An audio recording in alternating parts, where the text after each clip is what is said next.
அமெரிக்கால இருந்து வந்து உரிமை பெறாமல் தங்கிறவங்களை வந்து அவங்கவுங்க நாட்டுக்கு அனுப்பியிருக்காங்க.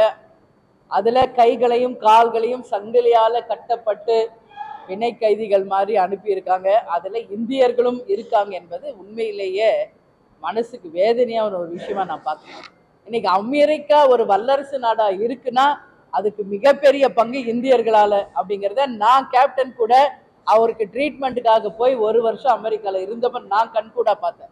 இன்னைக்கு ஹை போஸ்ட்ல இருக்கிறவங்க எல்லாமே நம்ம இந்தியர்கள். அப்படி இருக்கும் பொழுது அவர்கள் ஓகே, இன்னைக்கு பாஸ்போர்ட் எக்ஸ்பைரி ஆயிடுச்சு, உங்க நாட்டில் இருக்காங்கன்னா அவங்கள பிடிச்சு கௌரவம் அனுப்பி வைங்க.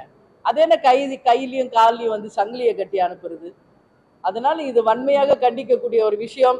உறுதியாக தேமுதிக சார்பாக நம்மளுடைய பாரத பிரதமர் அவர்களுக்கும் வெளியுறவுத்துறை அமைச்சர் ஜெய்சங்கர் அவர்களுக்கும் நிச்சயமாக நாங்கள் கடிதமாய் தேமுதிக சார்பாக எங்கள் கண்டனத்தை நாங்கள் தெரிவிப்போம் என்பதை தெரிவிக்கிறோம்.